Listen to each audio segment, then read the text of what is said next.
Hello दोस्तों, स्वागत है आपका हमारे YouTube channel DSR study point में। तो आज हम बात करने वाले हैं क्लास 11th का चैप्टर नंबर 3 जिसका नाम है चुनाव तथा प्रतिनिधित्व। इस चैप्टर के बारे में हम बात करने वाले हैं। तो इससे पहली वीडियो मैंने आप लोगों के लिए बना दी है, लिंक डिस्क्रिप्शन में है, जाकर देख लो, बेसिक चीजें आप लोगों को समझ में आ जाएगा। इसमें बात करेंगे भारतीय चुनाव आयोग के आखिर क्या क्या काम होते हैं, मोस्ट इंपॉर्टेंट टॉपिक है जो हर बार पेपर में आने वाला है ये। तो देखो क्या क्या काम होता है। पहला, चुनाव क्षेत्र का सीमांकन करना, यानी चुनाव कहाँ होगा इस बात का निर्णय कौन लेता है? चुनाव आयोग लेता है, जिसे हम निर्वाचन आयोग भी कहते हैं। दूसरा, मतदाता सूची तैयार करना, अगर उसमें कोई गलती है उसकी काट छाट करने का जो काम होता है वो चुनाव आयोग का होता है। तीसरा काम होता है राजनीतिक दलों को क्या देना? मान्यता देना, कि भाई कोई राजनीतिक दल सही है या गलत है। इन सब चीजों को मान्यता कौन देता है? चुनाव आयोग देता है ना। इसके साथ साथ राजनीतिक दलों को क्या नाम है? चुनाव चिन्ह देना, है ना। और हाथ, कमल, झाड़ू आपने देखा होगा, ये सारी चीजें कौन देता है? चुनाव आयोग देता है। संसद, राष्ट्रपति, है ना, इन सबके भी चुनाव कौन कराता है? निर्वाचन आयोग करवाती है। चुनाव कार्यक्रम, नामांकन करना, मतदान की तिथि घोषित करना, यानी वोट किस दिन डलेगा, है ना, वोटों की गिनती करना, ये सारे के सारे काम कौन करता है? चुनाव आयोग करता है।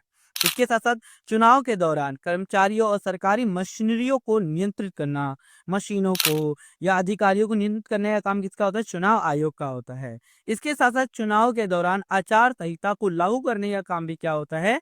चुनाव आयोग का होता है। आचार संहिता का मतलब क्या होता है? जैसे चुनाव के दौरान क्या होता है बच्चों, किसी प्रकार का चुनावी प्रचार प्रसार नहीं किया जाता। अगर कोई ऐसा करता हुआ पाया जाता है तो उसे कड़ा दंड दिया जाता है। तो इसे आचार संहिता कहते हैं। तो आचार संहिता कठोरता से पालन करवाना, ठीक है ना।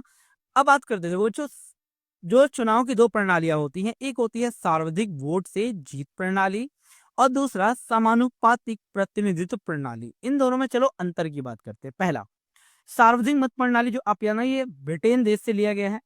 इस प्रणाली में क्या होता है? पूरे देश को अनेक निर्वाचन क्षेत्रों यानी चुनाव क्षेत्रों में बांट दिया जाता है। दूसरा काम किया गया जाता है, हर निर्वाचन क्षेत्र से केवल एक प्रतिनिधि यानी एक उम्मीदवार चुना जाता है ना। जो मतदाता होते हैं, वोटर्स जो होते हैं, वो अपने उम्मीदवार यानी प्रत्याशी को वोट देते हैं। इसके साथ साथ राजनीतिक दलों को वोटों के अनुपात में क्या होता है? कम या ज्यादा वोट मिल सकता है। लेकिन इसमें सार्वधिक मत प्रणाली में क्या होता है? इसे first past the post system भी कहते हैं, एफपीटीपी कहते हैं इसे, ठीक है। ये व्यवस्था इंग्लैंड, अमेरिका, भारत जैसे देशों में है। लोग इसे आसानी से समझ सकते हैं। दूसरा आता है समानुपातिक प्रतिनिधित्व प्रणाली, जिन्हें पीआरबी कहा जाता है। ये पूरे देश में क्या होता है? पूरे देश को एक निर्वाचन क्षेत्र मान लिया जाता है और एक निर्वाचन क्षेत्र से कई प्रतिनिधि चुने जाते हैं। जो मतदाता होता है वो राजनीतिक दलों को क्या देता है? वोट देता है। इसके साथ साथ हर राजनीतिक दलों को वोटों के अनुपात में ही सीटें मिलती हैं, है ना। उदाहरण के लिए हम बात करें, इजराइल हो गया, नीदरलैंड हो गया, नॉर्वे हो गया, इन सब देशों में समानुपातिक प्रतिनिधित्व प्रणाली अपनाई जाती है। तो ये दो व्यवस्था है बच्चों, ठीक है। अब बात करते हैं आखिर समानुपातिक प्रतिनिधित्व प्रणाली होती क्या है, इसके दोष और गुण बताएं। तो देखो बच्चों, अगर मैं बात करूं समानुपातिक प्रतिनिधित्व प्रणाली में क्या होता है, पूरे देश को अभी बताया मैंने, एक निर्वाचन क्षेत्र मान लिया जाता है और उस निर्वाचन क्षेत्र से कई प्रतिनिधि या उम्मीदवार चुने जाते हैं।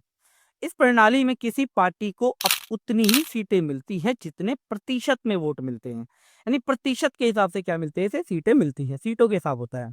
जब 10 लाख लोग जब वोट देते हैं तो एक सीट बनता है, याद रखना आप इस चीज को। इस प्रणाली के गुण क्या है? पहला, इस प्रणाली में हर दल को वोटों के अनुपात में सीटें मिलती हैं, यानी सीटें जो है ना या वोट जो होते हैं बेकार नहीं जाते हैं।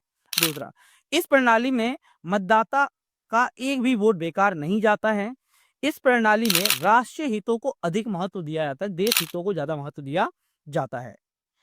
दोष क्या है? पहला, इस प्रणाली में गठबंधन सरकार का निर्माण होता है, जिसके कारण सरकार अस्थिर होती, कमजोर होती है। आप सभी को पता होना चाहिए, गठबंधन की सरकार में प्रधानमंत्री कमजोर होता है। दूसरा, इस प्रणाली में अधिक खर्च होता है और समय भी क्या लगता है? बहुत ज्यादा लगता है। ये प्रणाली काफी कठिन है, आम जनता जो है ना वो इसे आसानी से समझ नहीं पाती है। ये होता है इस प्रणाली की कमियां।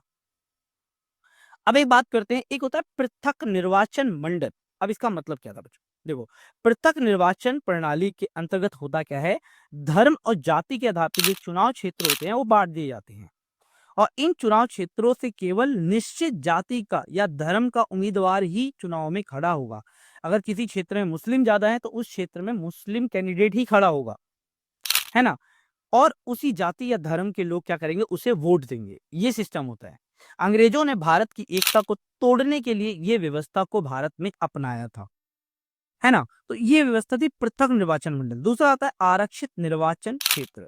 देखो, आरक्षित निर्वाचन क्षेत्र में क्या होता है, सभी मतदाता वोट डालते तो हैं, लेकिन उम्मीदवार क्या करता है, उसी समुदाय या वर्ग का होगा जिसके लिए आरक्षित सीट है ना। जैसे कि अगर हम बात करें, आज लोकसभा में 543 सीटें हैं, जिनमें से 79 सीटें क्या होती है, अनुसूचित जाति यानी शेड्यूल कास्ट के होते हैं।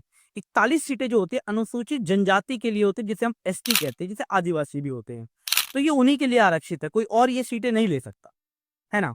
इसके साथ साथ महिलाओं के लिए भी आरक्षण की व्यवस्था की गई है ना। लोकसभा में अगर देखा, आरक्षण केवल स्थानीय सरकार यानी एमसीडी पंचायतों तक ही सीमित लेकिन फिर भी क्या होता है, विधानसभाओं में महिलाओं के लिए सीटें आरक्षित है ना। कितने, 1/3 सीटें महिलाओं के लिए आरक्षित है ना। लेकिन और आरक्षण की मांग की बात की जा रही है, लेकिन वो बात पूरी नहीं हुई है।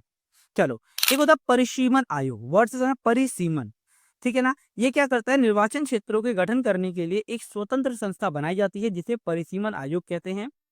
इसका जो गठन है ना बच्चों, वो कौन करता है, राष्ट्रपति करता है। ये चुनाव आयोग के साथ क्या करता है, मिलकर काम करता है और चुनाव क्षेत्रों का सीमांकन करता है। इसका काम क्या होता है, पहला, परिसीमन आयोग का मुख्य काम क्या होता है, पूरे देश में निर्वाचन क्षेत्रों को सीमा निश्चित करता है। दूसरा, क्योंकि क्या होता है, जनसंख्या में हमेशा बदलाव आता रहता है और विभिन्न निर्वाचन क्षेत्रों पर जनसंख्या कम या ज्यादा हो जाती है, इसलिए प्रत्येक निर्वाचन क्षेत्र में जनसंख्या में समानता लाने के लिए क्या करते हैं, सीमा में समय समय पे बदलाव करना पड़ता है। जैसे भारत की जनसंख्या अगर 2011 की जनगणना के हिसाब से बात की जाए तो 121 करोड़ है, वर्तमान में 135 करोड़, लेकिन जनगणना तो हुई नहीं है। तो इसके हिसाब से ये सारा चीजें काम करता है कौन करता है, आपका परिसीमन आयोग।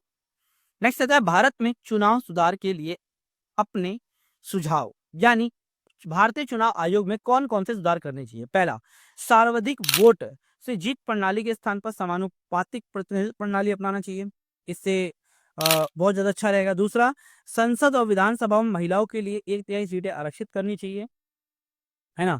इसके साथ धन और बल के आधार पर, है ना, वोट नहीं लेना चाहिए, है ना। आपराधिक प्रवृत्ति वाले जो उम्मीदवार होते हैं उन्हें तो टिकट देना ही नहीं चाहिए, उन्हें चुनाव में खड़ा होने ही नहीं देना चाहिए। इसके साथ धर्म और जाति के आधार पे प्रचार नहीं करना चाहिए, उन्हें रोकना चाहिए। ये सारे अगर हम काम करें तो चुनाव आयोग में सुधार हो सकते हैं। तो ये था इस वीडियो का कंप्लीट पार्ट। सारे के सारे टॉपिक्स तो मैंने कवर कर दिए हैं। अगर वीडियो अच्छी लगी हो, इन्फॉर्मेटिव लगी तो प्लीज वीडियो को